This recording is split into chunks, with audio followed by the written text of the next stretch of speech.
Ciao a tutti amici e benvenuti. Oggi parliamo di pasta frolla. Faremo una classica crostata di quelle che potete trovare in tutto il web, quindi con la confettura di albicocche, che è quella diciamo più classica. E ovviamente potete mettere la confettura che volete, ma parliamo più che altro della gestione di come fare la frolla. Per fare una frolla ci vogliono pochissimi ingredienti, quindi farina, zucchero, potrebbe essere zucchero semolato o zucchero a velo. Io utilizzo generalmente lo zucchero a velo perché dà una texture più liscia, più setosa. Potete utilizzare lo zucchero semolato, ma ricordatevi che in minime quantità lo zucchero semolato assorbe un pochino più di liquidi rispetto allo zucchero a velo. Abbiamo i tuorli. Ci sono alcune frolle che contengono anche gli albumi, ma io preferisco solo i tuorli perché sono quelli che legano insieme al burro e non contengono acqua. Sapete che gli albumi contengono acqua e quindi danno poi un risultato un po' più gommoso secondo me. Il nemico principale della frolla è il caldo, perché ovviamente contiene molto burro come abbiamo visto.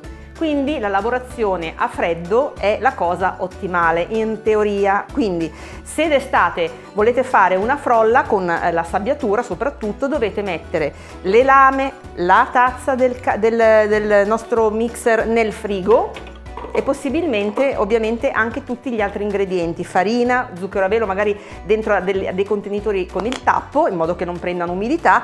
Più freddo avete a disposizione e meglio è. Ovviamente con questo sistema noi non toccheremo assolutamente con le mani la frolla e quindi tutto sarà facile e anche molto veloce. Allora, quindi abbiamo detto che procediamo con questo metodo della sabbiatura. Farina povera di glutine all'interno della tazza appunto del nostro cutter munito di lame. Burro freddo da frigorifero tagliato a cubetti. E andiamo a frullare per pochi secondi fino a che il burro diverrà fine come delle briciole, come la sabbia, da questo il termine sabbiatura.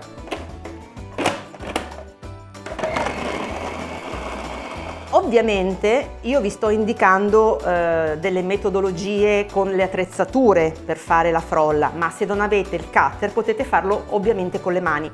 Qual è il pericolo di fare la frolla con le mani? Che le mani sono calde e quindi vi consiglio magari di mettere le mani nell'acqua fredda, nell'acqua con il ghiaccio per qualche minuto, asciugarvele bene e poi cercare di lavorare la frolla ovviamente in una situazione di estremo caldo. E adesso vado ad inserire i due tuorli. Innanzitutto iniziamo a inserire lo zucchero a velo e poi i due tuorli. Non buttate gli albumi perché gli albumi possono servire non solo per fare altri dolci, dalle meringhe ai biscotti, ci sono una serie di torte anche fatte solo con gli albumi, ma possono essere utilizzati anche nei salati. Mi viene in mente per esempio la classica frittata senza tuorli, ma solo con gli albumi, che è molto più leggera e che potete comunque insaporire con quello che vi piace e farla anche al forno.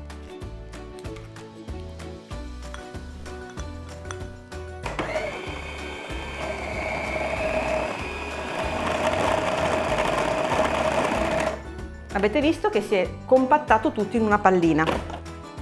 Ecco qua. Ora estraggo. Io non devo fare molto perché come vedete la pasta frolla è già impastata, è molto liscia. Allora io vi dicevo che andrò a fare una crostata tonda, quindi già gli do questa forma. Prendo 2 fogli di carta forno e andiamo a stenderla. Così quando andiamo a metterla in frigorifero, non deve rimanere molto in frigorifero, 10 minuti. Noi avremo già la frolla già stesa per essere utilizzata, ok? Non dobbiamo di nuovo riprenderla, ristenderla, anche perché poi una volta che la tiriamo fuori dal frigorifero, se avete fatto un panetto, la frolla è molto dura. Ok, ci siamo, qui ho steso la mia frolla e adesso vado a metterla in frigorifero. Allora, ovviamente appena tolta dal frigorifero è molto dura e quindi non riusciremo a metterla all'interno della nostra tortiera. Quindi magari la lasciamo un attimino rinvenire. È molto importante che voi abbiate uno stampo con fondo removibile come questo, perché altrimenti sarà molto difficile ovviamente estrarre la crostata dallo stampo. È uno stampo bucherellato perché con la frolla lo stampo bucherellato fa sì che innanzitutto anche il fondo si cuocia meglio, soprattutto quando mettiamo all'interno un ripieno, e poi la pasta frolla si ancora ai buchetti e non collassa.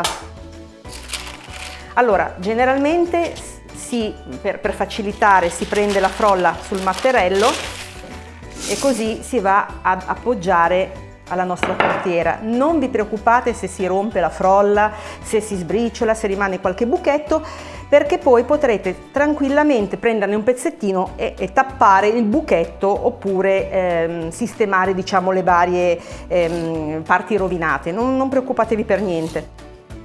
Poi come fare? Gli esuberi ci serviranno per le strisce, per formare le losanghe.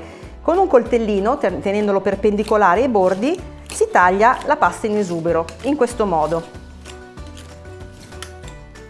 Quindi cosa si fa? Forchetta, si fanno dei piccoli buchetti, questo serve per non fare gonfiare la frolla durante la cottura, ma mi raccomando non oltrepassate, non forate la pasta, altrimenti poi cade il ripieno nel forno. Quindi bucherelliamo, mettiamo all'interno la confettura. Sono credo circa 400 grammi se non mi sbaglio, e lo stampo è 22 cm, quello che sto usando io.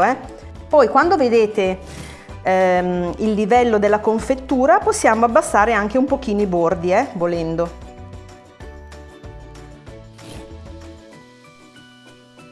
E adesso tagliamo le nostre strisce. Allora, le losanghe sono la forma a rombo che formano le strisce. Quindi con le striscette formiamo le losanghe, che sono classiche della crostata. Quindi andiamo prima a tagliarne una in questo modo, potete farle più sottili, più spesse a seconda di come vi piacciono. E poi cominciamo, di solito ne mettiamo 4 in un modo, tagliamo così proprio. Potete farle anche più fitte se vi piacciono. Ovviamente le mettiamo in obliquo queste rispetto alle altre. Quindi in forno 175 gradi, forno statico preriscaldato, per 30-35 minuti.